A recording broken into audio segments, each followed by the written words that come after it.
Tons everybody, Sean McDonald here, the Métis Man. Welcome to my YouTube channel. I was born a Métis, born on Métis land, raised on a settlement, proud to be a Métis man. Well, today I work in white man's world.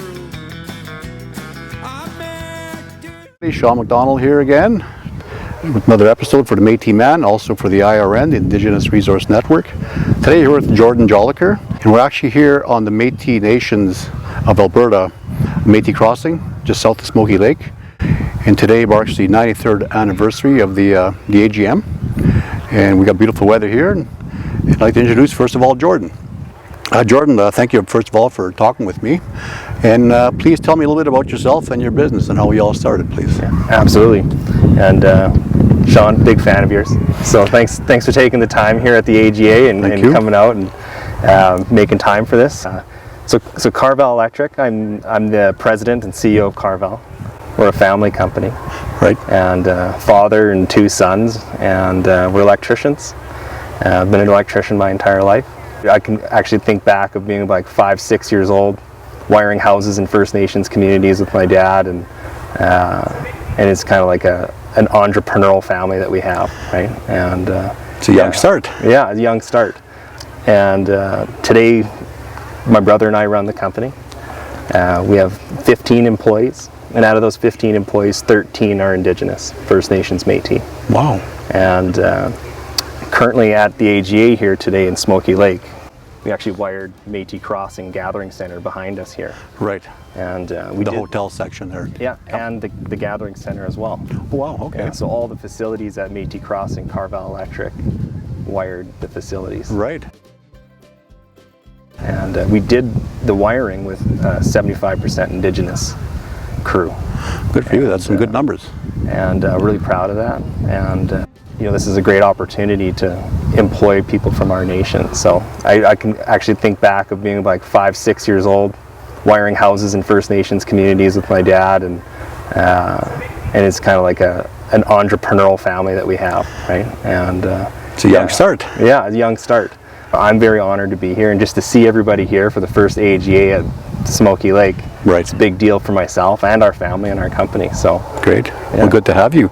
So speaking of the nation, what region are you from, or near a settlement, or just the region? So I'm from Region 4, Okay. which is central Alberta. My hometown is Spruce Grove. Carvel Electric is actually located in Stony Plain in Region 4. And we pull a lot of our resources from our nation, from the Edmonton area, and do a lot of work in Sherwood Park and Edmonton, and a lot of work at Smoky Lake. Okay. So tell me, is your company, is your business impacted quite a bit from the oil and gas industry? Yeah, so we kind of have two divisions in our company. We have a commercial residential side, Okay. which predominantly works with Indigenous groups. And then we have an industrial side where we work for a lot of pipeline companies. Suncor, Trans Mountain is a client of ours. We've worked on the Trans Mountain expansion. Right.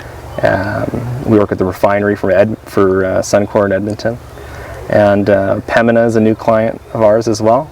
And we're really advancing working with the oil and gas industry. And the pipeline industry has been very supportive of our company and the vision that we have to be a major employer of our nation and Indigenous people. So Right. Carvel is all about creating opportunities for people.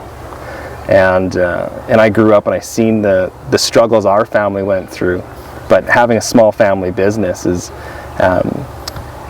gave us this pride and this sense of drive to do better for ourselves. So my father, when we were younger, he'd always give apprenticeships to people and say, if you want to do better for yourself, here, become an electrician.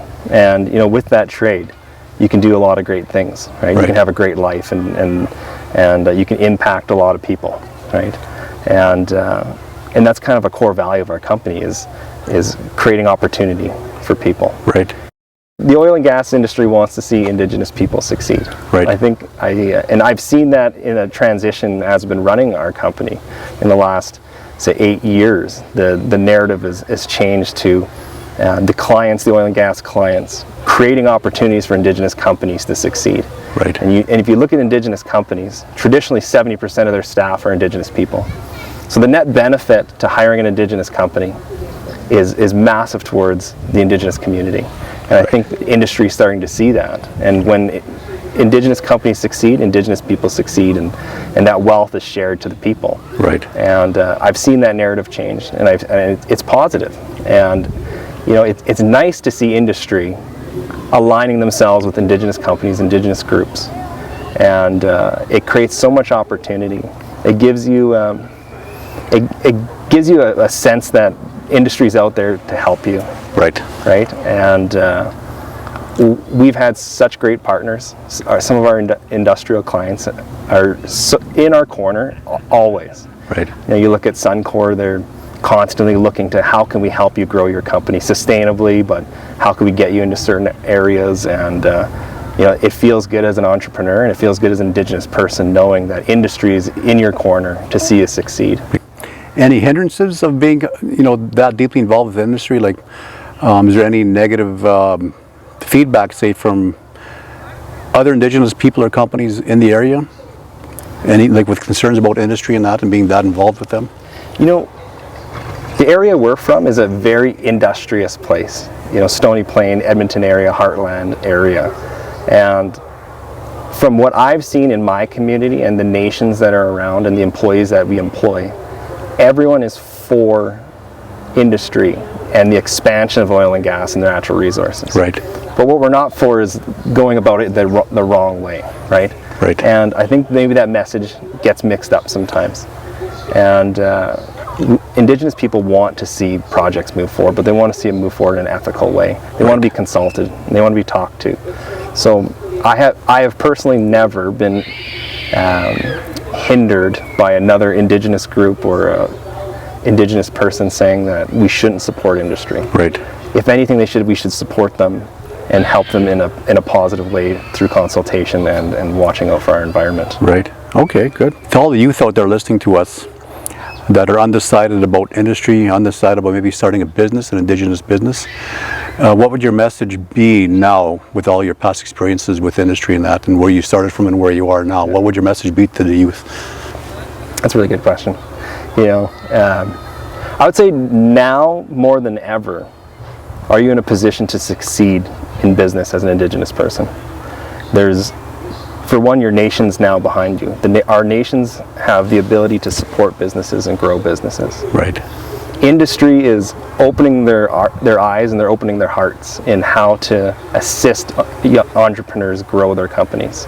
Right. And industry is looking for innovative ways to input small Indigenous-owned companies into their large supply chains. Right.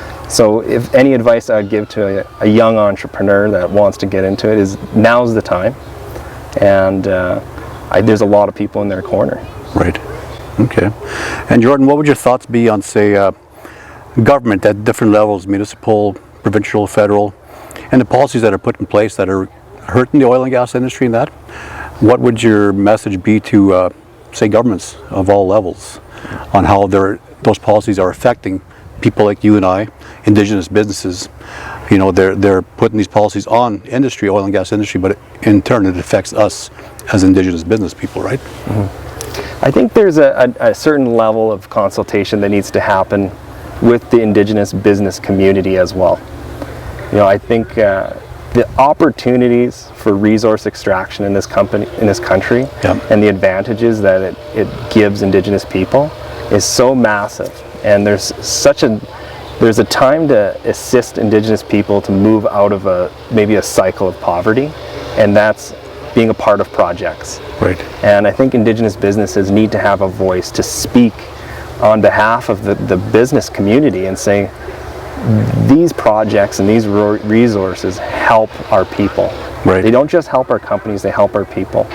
And they help our people through training and learning how to work in these facilities and run these facilities. And it just can completely change the lives of individuals. That kind of ties into my next question that I'd like to ask. With the other groups that are out there that are trying to put a kibosh on our industry, not only Alberta but Canadian oil and gas industry, a lot of them are not even from this country, but they're hired or paid from different entities in different countries to put a stop or make our resources look very bad, right? what would your message be to them? Alberta, let's just speak about Alberta or Western Canada Right. as a whole, is one of the most ethical places in the world to extract resources. I believe the highest environmental standards. I agree. And the largest aptitude to see environmental changes and success and innovation in the world. Right. But yet we're blanketed as a nation or an industry that is polluting and destructive to the environment. You know, I think the aftermath of an oil sand site is really a beautiful field, and it's restored, and I don't think that happens everywhere else in the world. No, I think you're right. Yeah. And I think we need to, as Albertans and as industry, we need to explain to the world what we're doing here, Right. and how we're putting the land back to what it was before. We don't Right. start a project in Alberta without a plan to restore it to what it was before. Exactly. And I don't know why that message has been lost. And I think that is a strong message. And I think Canadian oil and gas needs to be developed because it is the best ethical oil, best environmental, and it's the most innovation in the entire world happens in Edmonton or Calgary. Right. This is the best place to do that. And hindering these projects is hindering Indigenous people's prosperity. And yeah, it's kind of like what I would say to someone in the East. No, very good. I like that answer. Very good. Anything else you'd like to say to the people out there listening? Any message you want to get across to somebody, or any final words? It's just an exciting time in Canada right now. An exciting time in the resource sector to be an Indigenous business owner. Right. And it just never have I ever seen industry, government, our own nations in our corner to see us succeed. Right. So it's a very exciting time. You know, today we're talking about our Constitution and moving our nation forward. Yes. And we're talking about, you know, building other economic developments here at Métis Crossing that are going to advance our nation. And it's a very exciting time. And I'm excited to be a part of it. I'm really excited to be a part of it. And I can't even say that enough. It's just, it's a good time to be an entrepreneur, an Indigenous entrepreneur in Canada. It certainly is.